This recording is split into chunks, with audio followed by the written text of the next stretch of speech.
Regarding this Anthony Joshua Jermaine Franklin fight, I've heard a lot of people say that Anthony Joshua must knock Jermaine Franklin out in devastating fashion. He must not allow this fight to go the distance under any circumstances. And they act as though there will be grave consequences for Anthony Joshua if he fails to get Franklin out of there. But they never explain what these grave consequences are exactly. It's just ...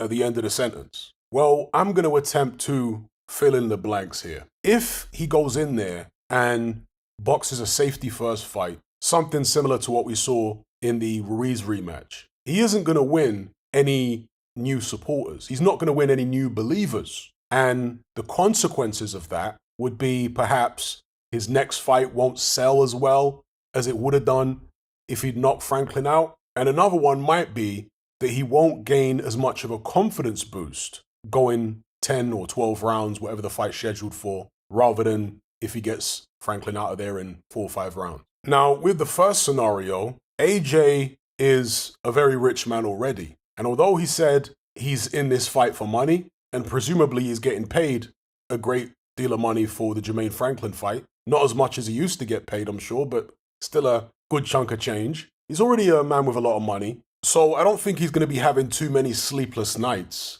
if the public aren't thrilled by his performance against Franklin. I actually think that public expectations have been a burden on AJ throughout his career. I suspect that if the public expect less of him, it's actually going to benefit him psychologically. And as for the second possibility, where AJ might not get the degree of confidence boost beating Franklin on points that he would get if he knocked him out, I think a lot of it comes down to what AJ is expecting to do, what he expects from himself with regards to how happy he'll be with the result, with the way the fight plays out. And AJ was actually asked, either at the press conference or one of the interviews that he did on that same day, he was asked about whether he needs to get Franklin out of there. And AJ said, no, a win will do. Doesn't need to be anything devastating. And his new trainer, Derek James, seem to suggest something similar.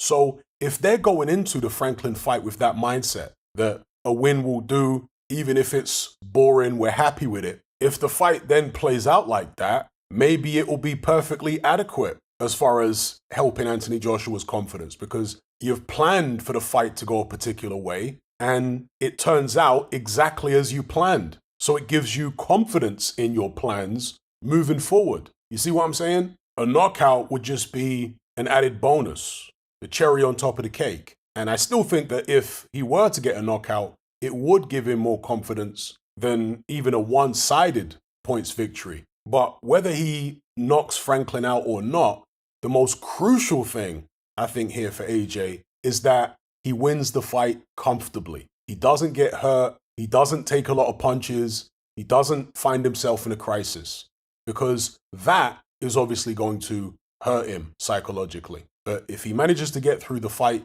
comfortably, unscathed, then it's progress as far as I'm concerned. If he were to win in a boring fashion, the public may not be impressed, his rivals may not be impressed, but maybe that's to his benefit. Sometimes when people write you off, it's to your advantage because your opponents underestimate you. A classic example of this would be Evander Holyfield. So when he lost his first fight and lost the undisputed heavyweight title against Riddick Bowe, he was really beaten up in that fight, particularly in the second half. It was a great fight, but Holyfield lost it decisively in the end. Bowe then defended his titles twice against Michael Dokes and Jesse Ferguson, and they were both early knockouts for Riddick Bowe.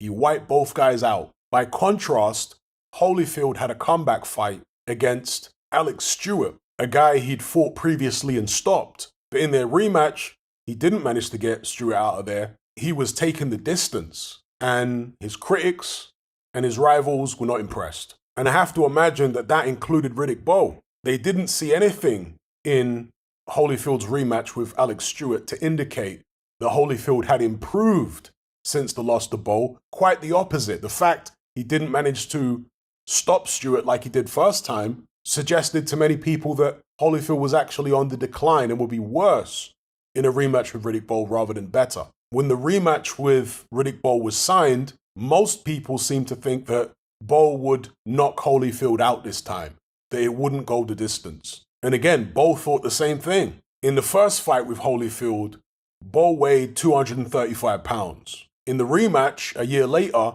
he weighed 246 pounds. In the first fight, Bo started quite sensibly, maybe even conservatively, behind his left jab. In the second fight, Bo came out extremely fast and tried to knock Holyfield out early. He had less respect for Holyfield the second time out, and it backfired. Riddick Bowe wasn't in as good a shape in the rematch as he was in the first fight. His stamina wasn't as good. Holyfield's tactics were better, and he ended up winning a decision over Riddick Bowe and recapturing the heavyweight crown. It wasn't undisputed at that point because Riddick Bowe had been stripped of the WBC belt for failing to fight Lennox Lewis and so on. But nevertheless, Holyfield was back in the heavyweight title picture.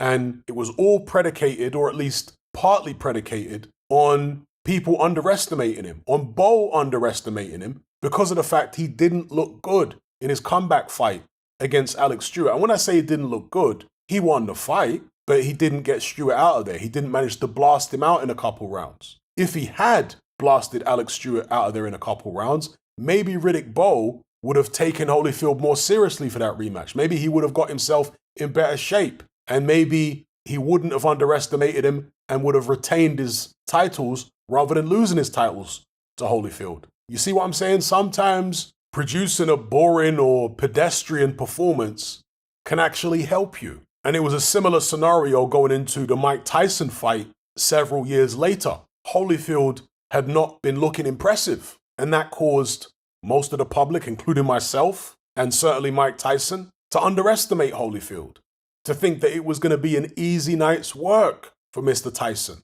And another benefit of being the underdog, of being written off, is that it takes a lot of pressure off your shoulders. And with Anthony Joshua, perhaps that's what he needs. I agree that the best case scenario for AJ's confidence is that he knocks Franklin out. But with that kind of performance comes increased expectations for his next performance and therefore more pressure. So it's almost like a catch-22. I've always said that Franklin is not the opponent who I would have picked to help build back AJ's confidence because he's tricky, because he's tough, because he is a good counterpuncher. I think ideally AJ needs to be in with an opponent who he can really relax against, because when he relaxes, the fight will become more fun. Whether he knocks the guy out or goes the distance, I think he needs to feel that sense of fun again. When you're in there with someone who's quite tricky and difficult to hit clean, and he's firing back these sneaky counters, I'm not sure how fun that's going to be. I'm not sure how relaxed you can be when you're in there against someone like that. As I've said many times before, I think that Gerald Washington would be the ideal opponent. I think he checks all the boxes. According to Eddie Hearn, Derek James, the training team, were the ones largely responsible for picking Jermaine Franklin rather than DAZN or Eddie Hearn himself. But I have to wonder whether the training team were given a short list of opponents or whether they were allowed to pick any opponent they wanted. I suspect it's the former, that they were given a short list and these are the fighters you have to pick from. If they were given the ability to pick anybody, I don't think they would have picked Jermaine Franklin. That's just my suspicion. I don't know that